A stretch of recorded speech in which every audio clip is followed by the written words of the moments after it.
We live in a society moving at the speed of fiber optics, yet we run it on an operating system built centuries ago. When you try to force infinite, high-speed complexity through a few centralized choke points, the entire architecture eventually breaks down. For generations, we've relied on what computer scientists call the trusted third party. These are the central banks, the federal governments, and the tech monopolies we depend on to verify truth, hold our data, and execute the rules of society. Placing absolute trust in these human-mediated bottlenecks has led to what UN Secretary General Antonio Guterres calls colossal global dysfunction. The complexity of the modern world has outpaced the capacity of legacy institutions to manage it.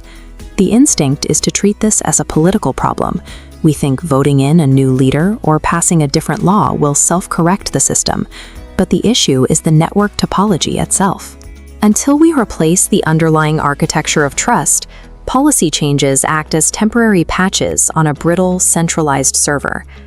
The 2008 financial crisis exposed the risks of this centralized model. When a few opaque entities hold a monopoly on public trust and risk assessment, a single point of failure can destabilize the entire global economy. Because a handful of elites control the verification mechanisms, the gains of the network are skewed.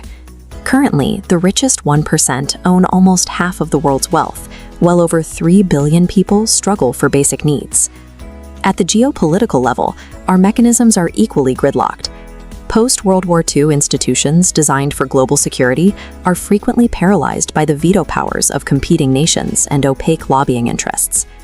Albert Einstein noted that we cannot solve our problems with the same thinking we used when we created them. Addressing a crisis of centralization requires moving beyond the centralized models of the past. These systemic failures suggest that our current institutional model has reached its limit. Moving forward requires shifting the verification of truth from human committees to cryptographic protocols. In computer science, there is a famous dilemma known as the Byzantine generals problem. It asks how independent actors in a distributed network can agree on a single truth without a central commander to dictate it. In 2008, Bitcoin established the blockchain, a decentralized state machine securing data across a network. It bundles data into blocks, sealing each with a cryptographic hash. Each block contains the previous hash, locking history. If altered, the math breaks, alerting the entire network. Because thousands of independent nodes hold a copy of the ledger, the network identifies the mathematical error and rejects the fraudulent mutation. This solved the problem of maintaining a verifiable financial ledger. But tracking balances was only the first step in replacing the functions of centralized institutions. This protocol established a method for verifying ownership and data integrity without a central authority.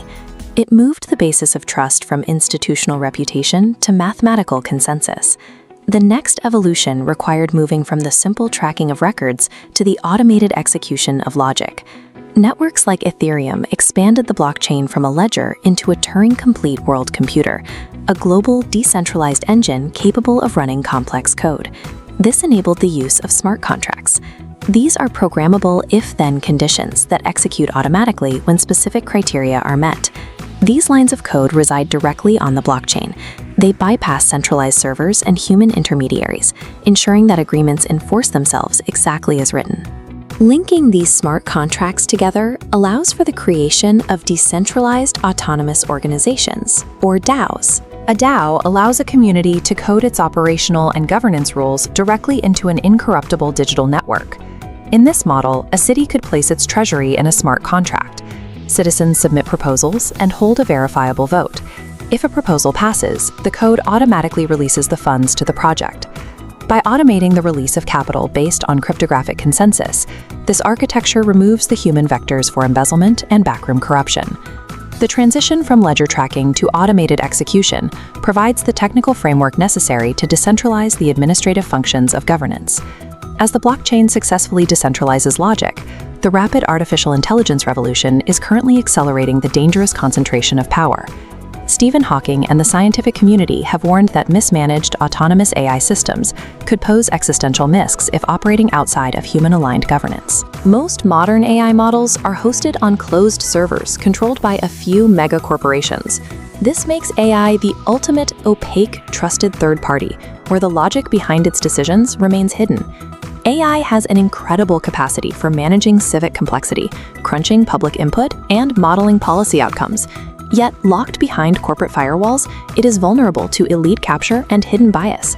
The critical question is how we harness this analytical power without surrendering human autonomy to a centralized black box. Concentrating AI's analytical power on centralized servers creates systemic risks for surveillance and top-down control. Counteracting this trend requires integrating that processing power into a transparent, decentralized architecture. This synthesis is realized in the Future World Platform, a technological framework for a global, people-powered governance system. It acts as an institutional replacement that uses modern tech to scale the direct participation of local communities to a global level. This community hub approach draws on successful historical models. Over a millennium ago, Medina utilized its central mosque as a hub for transparent decision-making and justice. In the digital model, AI acts as an open-source auditor and complexity manager. It digests civic proposals and models outcomes, providing citizens with the data they need to make informed choices. The blockchain provides the immutable record. It ensures that the subsequent voting and the distribution of public funds are tamper-proof and fully transparent. Local communities debate at digital hubs. AI summarizes data without human bias, and citizens vote directly. Smart contracts then execute the budgets. By utilizing AI to process the complex data and blockchain to secure the outcome, we can scale direct democratic coordination to a civilization of 8 billion people. The advanced technology required to replace legacy political and financial systems is no longer theoretical. The code is already being written. A new institutional stack is emerging. At the foundation, blockchain provides immutable trust, AI handles complexity in the middle, and a global UI connects communities at the top. Power flows bottom up, local actions are processed, then permanently recorded on an incorruptible ledger. For those developing the next generation of civic tech, the goal is to move beyond patching the legacy systems of the 20th century and build a sovereign, open-source alternative. Nelson Mandela observed that change seems impossible until it is done. Entrenched systems give way when a more effective model is engineered to replace them. The reliance on corruptible, centralized third parties is a technical vulnerability we can now solve. Programmable trust and AI-assisted consensus provide a path toward a more resilient, decentralized civilization.